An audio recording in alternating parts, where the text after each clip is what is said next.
Hey everyone, it's Michael GoosebumpsFan. I hope you're doing well today. I have a book review, finally, of basically my next to last review for the HorrorLand era of Goosebumps. This is book 19,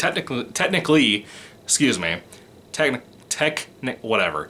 The last book of the HorrorLand series, The Horror at Chiller House. You got Jonathan Chiller right there, you got Slappy right there, you got a couple of horror figures right there that have been tie-ins to this whole era. First and foremost, yes, this is the last HorrorLand book. I have a lot of things I want to cover in this review that's going to be a little bit scatterbrained and all over the place. A lot of little nitpicks and whatever about this book. I do want to say, I'm sorry it's been like 2 weeks since I've done a review or a video or anything. I have been utterly, teetotally slammed at work. With me being a management type of person at my job these days, which I talked about this months ago when I got the promotion, I've been slammed. I've been absolutely slammed. I feel like when I have my own time at my house that I don't have the time to read. And I feel like when I do have the time to read, I don't have the energy to read. So I'm gonna be honest with you guys. I might read some things here or there in adult fiction. You know, I'm reading certain things right now like Ghost Word Blues from Jonathan Mayberry for another channel that I work on sometimes. But for the most part with this channel, it's not that I'm burnt out or anything in case anybody happens to worry about that. It's not the case. It's just not really having the energy to read this stuff. For right now, I've just been kind of working on little things here and there. It takes me weeks to read books now, just because I'm slammed all the time. My weekends, I don't have as much free time as I used to.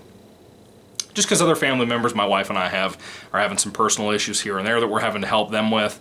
You know, sicknesses, illnesses, that kind of stuff. We try to be there to help them out, make a couple of meals, that kind of thing, if we can. So I just want to get that out of the way. I'm sorry guys, I'm really trying to do better about getting back on the track here, but it's really getting hard to do that, I'll be honest with you. And now it's the month of October. I'm watching all these VHS tapes from when I was a kid of scary things like Archie's Adventures and I don't know, you know, the things I've talked about here on the channel previously.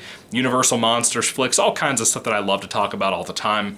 Things that are kind of like Goosebumps stuff. I don't really know if I can get any reviews out this year for things like Goosebumps just because of how weird my upload schedule is and my time frame for my life right now.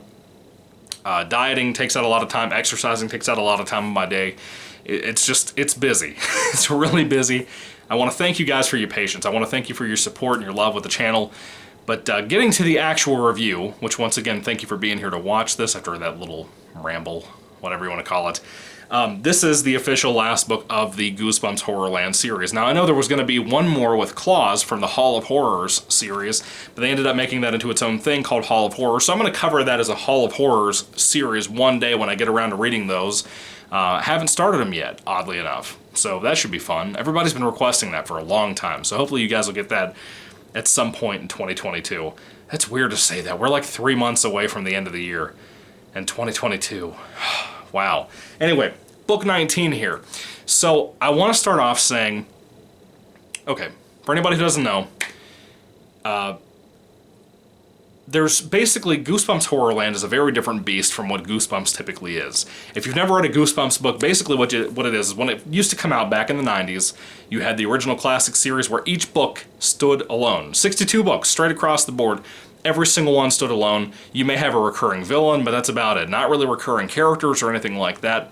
And then you have different eras like Series 2000. You have other eras that were kind of coming out simultaneously to those original two series, like the Give Yourself Goosebumps books or the TV books for the TV episodes and stuff. You have a lot of different things that were getting released. Then you have like the Most Wanted series, the Hall of Horrors. You have a lot of different things that have been out there. The HorrorLand series tried to do something different around 2008. And I think me, as well as everyone else in the community, have very mixed feelings on what we think about this. And I'm surprised when I hear people say this is one of their top, like, 3 series or eras or whatever you want to call them of this whole world that R.L. Stine has made. It's a cool idea. I think the execution is a mess. I'll be frank with you. Okay, so, by the way, I have one more book to review, and that is the Goosebumps HorrorLand Welcome to HorrorLand, a survival guide book. I don't even know if Stine wrote this. I don't know. But I have this, I have not read it yet or reviewed it, so if you're watching this in October of 2021, you'll be getting a review eventually. Hopefully this will be the next thing I review, God willing, in the next couple of weeks, because it's a little bit longer, I think. Just slightly longer than most of these books. Anyway, that was not the last to come out from what I understand. So, this book is fine. One of the things HorrorLand does differently that a lot of people have heard me talk about, I try to mention it every single HorrorLand review I've done, the first like 13 books you have to read in order. Like, you'll start with book number 1, and it's very different from what the old series used to be, where it would just be a standalone book. These books are a little bit different. The first 100 pages of a book, that's like 140 pages, will basically be its own standalone book. And then the last 40 pages of the book start up this whole world in book number 1 of a bunch of kids getting invited as very special guests to this amusement park called HorrorLand, which we've had books in the previous years come out from that. HorrorLand, Return to HorrorLand back in the day, from the classic series and the Series 2000 era of Goosebumps. Now, the thing for me is I love HorrorLand as a world. I think it's a great, great creation from Stein. I don't think there's anything out there like it in the communities for middle grade horror or for any kind of horror. You don't really see people pull this off as well. It's a great setting, a really great setting. This whole reading in order thing didn't turn out well. So then you'd read book number 2 of this series. You have a brand new standalone story for 100 pages. The last 40 pages would tie into the ending of the previous book. And they would have characters from the book that you just read, and that first 100 pages of book number 2 pop up in the world with amusement park stuff in Horrorland with the kids that are from book number 1 that showed up in the Horrorland amusement park at the end of that first book. So you're basically, each book is building and building and building, and books 12 and 13, from what I remember, if that's the right numbers, it's Escape from Horrorland and Streets of Panic Park, which are fantastic, reading them back to back, by the way. That's all of that first, 13 books are considered Arc 1 by the community of this series. Because Arc 2, which is basically after the book called The Streets of Panic Park, after that book and onward, it's basically just standalone books that end in this book, which I'll get to that in a moment. I have a lot of nitpicks, a lot of things to say. That's going to be a little bit of a lengthier review than what you usually get from me, I think, because I'm trying to be more elaborate and explain what I mean, what my complaints and problems are, a little bit easier. I recorded this review once, didn't like what I had to say best, so I decided to redo it. So, Jonathan Chiller, we've heard him mentioned a lot. Arc 2, each individual book is its own thing, it's a standalone book, and at the end of every single one of those previous 5 or 6 books leading up to this book, characters have basically been sucked into Jonathan Chiller's story again. Even though they were at home in whatever state they were in, they got sucked back into Horrorland, the amusement park, and into specifically Jonathan Chiller's presence in his store that he sells souvenirs from. Now, each of these people from the previous books have encountered Jonathan Chiller because he's sold them a souvenir, like a Slappy dummy, or a coin that brings up a ghost dog, that kind of thing. And it's been cool. It was kind of cool reading those standalone books. I was very surprised by some of them, like Heads You Lose. I was very surprised by how good that was. Slappy New Year I read 2 years ago, and I was doing a Slappy marathon here on the channel. And I really loved Slappy New Year. I thought it was a fantastic read. Not amazing or anything, but just a really fantastic read, a really enjoyable Slappy book to be part of a situation that's typically formulaic and overdone for Slappy books. I enjoyed it. I think that all of these have had a really good impact as a series for Horrorland, as an era. I want to say that Streets of Panic Park, which is the ending of Arc 1 of the Horrorland era, I love it. I think it's phenomenal. It might very well be my favorite book in the whole series. Of this era, of the Horrorland era, not the Horrorland or the whole Goosebumps series. Streets of Panic Park is fantastic. It's absolutely phenomenal. It's perfect. Loved it to death. If you've seen my review for that, you've seen me rave about that. Arc 1 ended on such a great, great note. And I had my doubts going into Arc 2, but then Arc 2 proved to be better with each standalone book, that they were getting better and better. And like I said, Slappy New Year was good, Heads You Lose was really surprisingly good. I've had a blast the last few of these that I've read and reviewed. You've seen that, I think, surprise in my reviews, honestly. I did not expect the kind of good detail we got from Stein in these previous books. And the last 5 or 6, that were all pretty much standalone, led up into kind of its own Streets of Panic Park within Arc 2. You had 5 or 6 books, which was probably what the original Arc 1 should have been, instead of 12 or 10 or whatever it was books leading up to Streets of Panic Park. They should have had a shorter series, 4 or 5 of those books. It didn't need 10 plus to try to get to where they were going. And for Streets of Panic Park to end the way it did, and how stressful and worrisome and scary that book was, it was perfect for Goosebumps. It was perfect for the community, it was perfect for fans, new fans and old fans. It was perfect. If you'd only read the Horrorland series and none of the other stuff, you could love that series. You could totally love it because of how Streets of Panic Park ends. And Arc 2 only has 5 or 6 books, like I said. It's a shorter arc compared to Arc 1.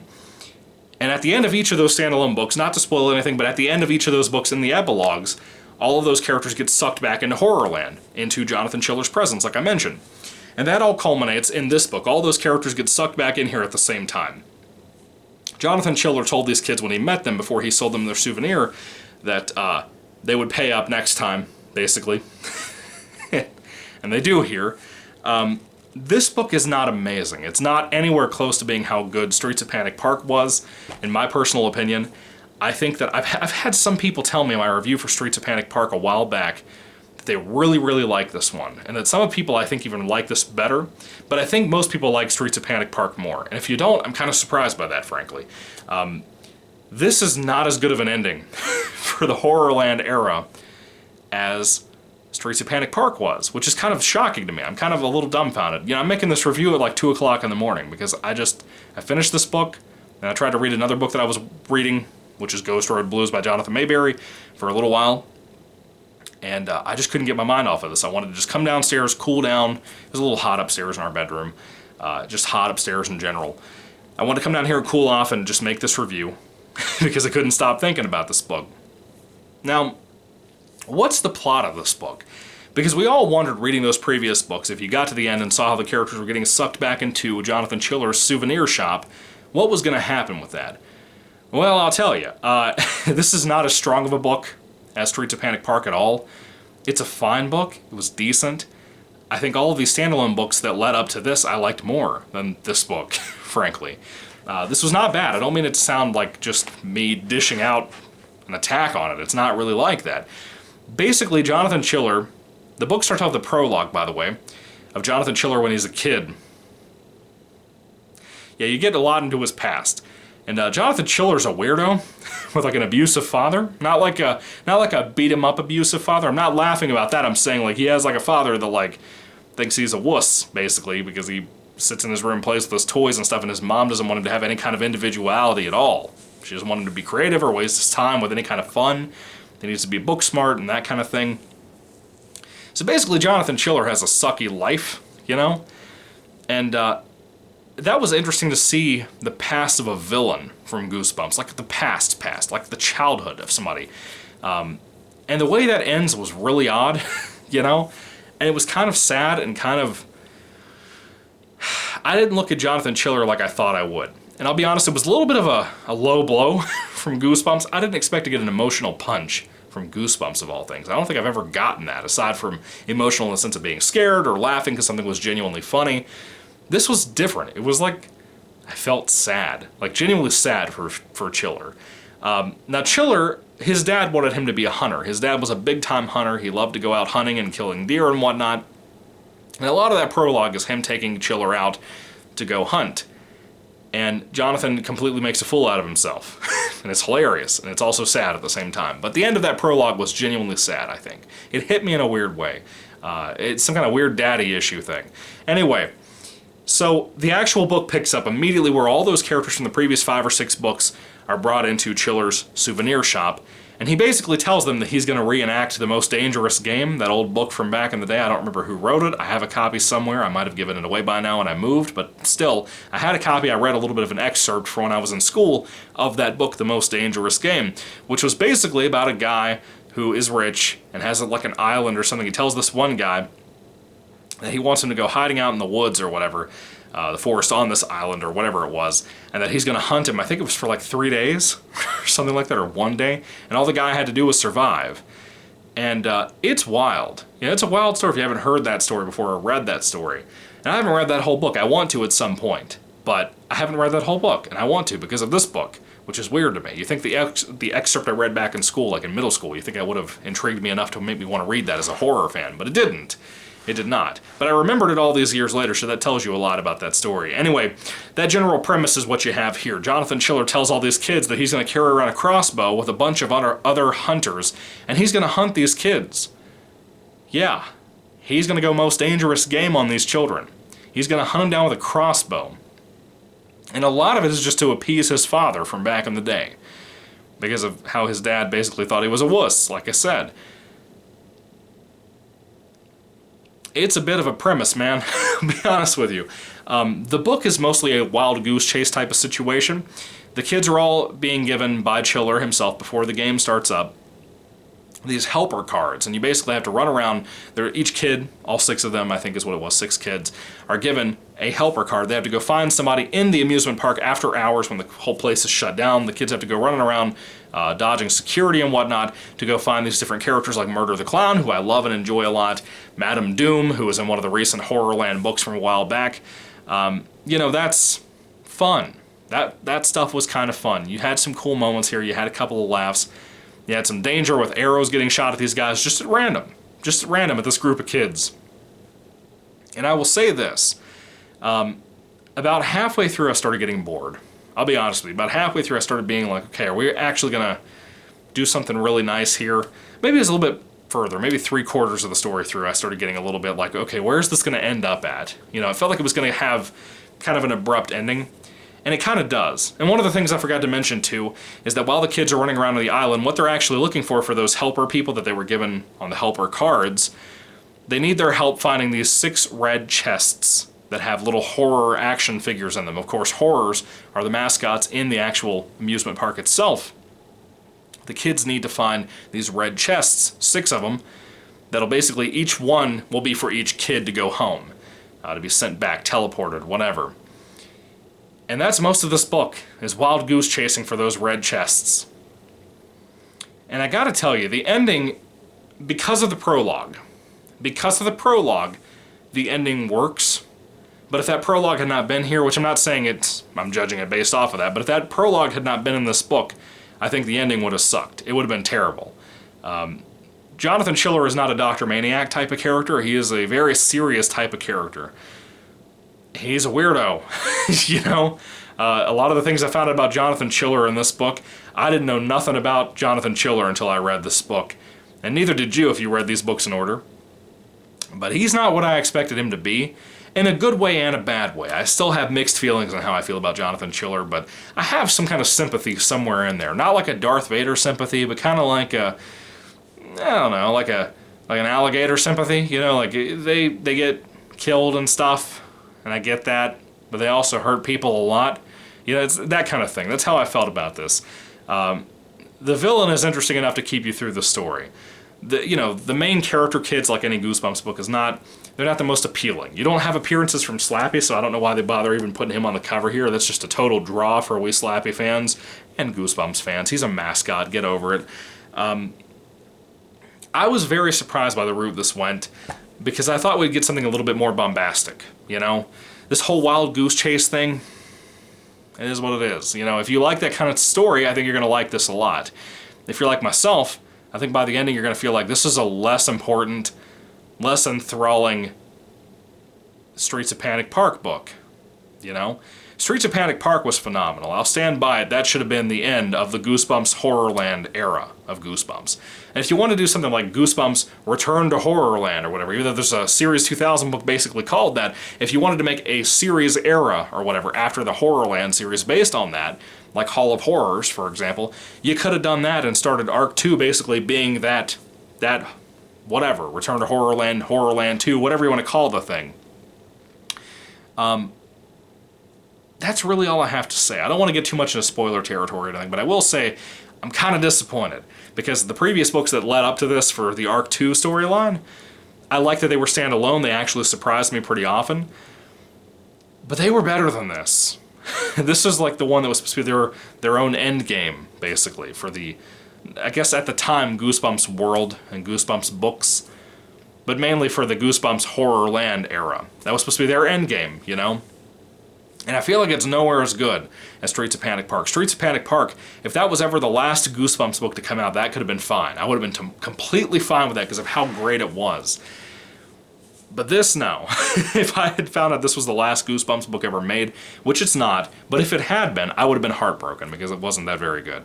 It was fine, it was written fine, it was enjoyable. Had some twists, then some other twists that it made no sense, you know? Chiller's interesting. That's about it. You know, it's... I know this is a very rambly review at 2 a.m. in the morning, but it's a very...